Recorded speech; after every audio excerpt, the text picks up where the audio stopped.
হাসানাত আব্দুল্লাহ বলতেছে আমার এখানে এই আইসা এই রাস্তা করে দিতে বাধ্য। রোড সাইড হায়ার ইঞ্জিনিয়ার ডাইকে না, তারপর ধমক দিয়ে করতেছে। একজনে যে এমপি হয়েছে কি যেন হাতিয়ার কি যেন, সে থানার মধ্যে গিয়া আপনার ধানমন্ডি থানা, হান্নান মাসুদ ধানমন্ডি থানায় ছিনতাইকারী মানে লুটপাটের টাকা নিয়ে তারপরে জেল মানে থানা পুলিশের কাছে ধরা পড়ছে। সেখানে গিয়ে সে তার আসামিকে সে ছিনতাই করে নিয়ে আসবে, জোর করে ধুয়ে নিয়ে আসছে, মানে এটা লুটপাটের রাজত্ব তৈরি করেছিল। এই ইন্টেরিয়াম আসার পরে আপনি এই টকশোতে বসলে যদি বলতাম জনগণের একটি সরকার দরকার, নির্বাচিত একটি সরকার দরকার, একটি নির্বাচন দরকার, নির্বাচন ছাড়া জনগণের সরকার হয় না, মনে হয় যে পাপ করে বসছি। আরে মানে এরকম মৌমাছির মতো ছাকায় ধরতো। অন্তর্বর্তী সরকার যেন 2029 সাল পর্যন্ত ক্ষমতায় থাকতে পারে, ডিপ স্টেট তেমন একটি স্ট্র্যাটেজি সাজিয়ে দিয়েছিল। আজকে এমন মন্তব্য করেছে অন্তর্বর্তী সরকারের সাবেক উপদেষ্টা এবং এনসিপির মুখপাত্র আসিফ মাহমুদ সজীব ভূঁইয়া। নিশ্চয়ই আপনারা ইতিমধ্যে জেনেছেন এটি। আসিফ মাহমুদ বলেছেন যে বিএনপি নেতাদের সাজা বহাল রাখা এবং তারেক রহমানকে নির্বাচন থেকে দূরে রাখার জন্য একটি রোড ম্যাপ ডিপ স্টেট তৈরি করেছিল।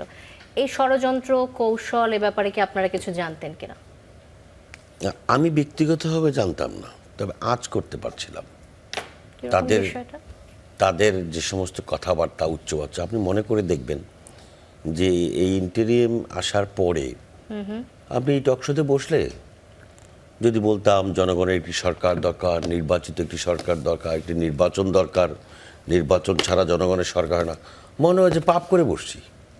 আরে মানে এরকম মৌমাছির মতো ছাকায় ধরতো। এই কিসের নির্বাচন, নির্বাচনের জন্য কি এত রক্ত গেছে নাকি, এত বড় আন্দোলন হয়েছে নাকি, এই জুলাইয়ের এত বড় ঘটনা ঘটে না, মানে নির্বাচনটা একটা পাপের মতো বিষয় ছিল। অথচ একটি দেশের সামগ্রিক বিষয় চিন্তা করলে একটি নির্বাচিত সরকার ছাড়া কোনো অবস্থায় একটি সুষ্ঠু রাষ্ট্র, সুষ্ঠু গণতান্ত্রিক সমাজ, কথা বেশি এই যে নির্বাচনের কথা আসলেই এনসিপি জামাত এরাই তো ছাপায় পড়তো। আচ্ছা, এবং তাদের কিছু তারা চাইতেন না নির্বাচন হোক, এরকম আভাস পেয়েছেন? হ্যাঁ, তাদের কথা তো এরকমই ছিল। তাদের মানে ঘুরানো পেঁচানো না, ওপেন ছিল যে কিসের নির্বাচন, কিসের কি, এই জুলাই সনদ হবে, এইটা হবে, ওইটা হবে, মানে এই সংবিধান ছিঁড়ে ফেলতে হবে, সংবিধান ফেলে দিতে হবে, নতুন সংবিধান তৈরি করতে হবে। তাদের আস্ফলন তো মানে নির্বাচনের কথা বলাটাই তো অন্যায় ছিল, ভাবটা তো এরকমই ছিল। নিশ্চয়ই আপনারাও সেটা জানার কথা। কিন্তু অন্তর্বর্তী সরকার যে সেই প্রস্তাবে সায় দেয়নি এমন দাবি করছে আসিফ মাহমুদ। এখন তার কথায় যেটি বোঝা যায় যে বর্তমান সরকারের সাবেক প্রশাসনের দুজন গুরুত্বপূর্ণ ব্যক্তিকে অন্তর্ভুক্ত করা হয়েছে, এবং তার কথা থেকে যেটি উদ্ধার হয় যে বিএনপি তাদের সাথে আতাত করেছে বলেই এমন সন্দেহের সৃষ্টি হয়েছে, আতাতের একটা আভাস দিয়েছেন। এই ব্যাপারে কি বলবেন আপনি? দেখুন,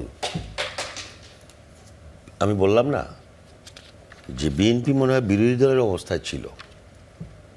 যেই 17 বছর 18 বছর বিএনপির নেতাকর্মীরা ধান খেতে পাট খেতে কমিয়েছে, বছরের পর বছর জেলখানায় দিন যাপন করেছে, হাজার হাজার নেতাকর্মী গুম খুনের শিকার হয়েছে, নির্যাতনের শিকার হয়েছে, এক একজন বিএনপি নেতা 500-600 মামলা নিয়ে তারপর বাড়িঘর ছাড়া ছিল। সেই বিএনপি হাজার হাজার লক্ষ লক্ষ বিএনপি নেতাকর্মী রাজপথে নেমে যেই জুলাই অভ্যুত্থানের সাধারণ জনতার পাশে কাঁধে কাঁধ মিলিয়ে এই গণ অভ্যুত্থান সফল করেছিল। গণ অভ্যুত্থানের পরে মনে হলো যে একটা মহল হঠাৎ করে পিছন থেকে ওই যে আমরা গ্রামে বলতাম জোকের মতো টেনে ধরতেছে, যে জুলাই অভ্যুত্থানটা মনে হয় একটা এমন একটা কিছু যেটা মনে হয় অন্য একটা ভূত এসে করে দিয়ে গেছে। তো সেইরকম একটা পরিস্থিতি থেকে বিএনপি মনে হয় যে বিরোধী দলের মতো অবস্থা তৈরি হয়ে গেছিল। বিএনপির কোনো নেতাকর্মী কোনো জায়গায় কোনো মুভমেন্ট করতে পারতো না। ইভেন আপনার দেখা গেছে যে জামাত ইসলামের এক নেতা বলতেছে, হ্যাঁ আজকে আমার এক উপদেষ্টার সঙ্গে কথা হয়েছে, উনি আমার এলাকা উন্নয়ন করে দেবেন। হাসানাত আব্দুল্লাহ বলতেছে আমার এখানে এই আইসা এই রাস্তা করে দিতে বাধ্য। রোড সাইড হায়ার ইঞ্জিনিয়ার ডাইকে না, তারপর ধমক দিয়ে করতেছে। ওই যে আপনার সার্জিস, সে তার এলাকার সমস্ত কাজকর্ম করার জন্য তার হুকুম অনুযায়ী চলতো। একজনে যে এমপি হয়েছে কি যেন হাতিয়ার কি যেন, সে থানার মধ্যে গিয়া আপনার ধানমন্ডি থানা, হান্নান মাসুদ ধানমন্ডি থানায় ছিনতাইকারী মানে লুটপাটের টাকা নিয়ে তারপরে জেল মানে থানা পুলিশের কাছে ধরা পড়ছে। সেখানে গিয়ে সে তার আসামিকে সে ছিনতাই করে নিয়ে আসবে, জোর করে ধুয়ে নিয়ে আসছে, মানে এটা লুটপাটের রাজত্ব তৈরি করেছিল। তো সেইখানটা থেকে এবং নির্বাচনের কথা বলা পাপ হয়ে গেছিল। আচ্ছা, নির্বাচন মনে হয় যেটা অন্যায় জিনিস। তারা এরপরে কথা কি বলতো যে নির্বাচন তো হবে 29 সালে। এই যে আজকের যে বক্তব্য, এই বক্তব্যের সঙ্গে কিন্তু সেগুলোর মিল পাওয়া যায়। একটা ছক, একটা ষড়যন্ত্র কিন্তু ঠিকই ছিল।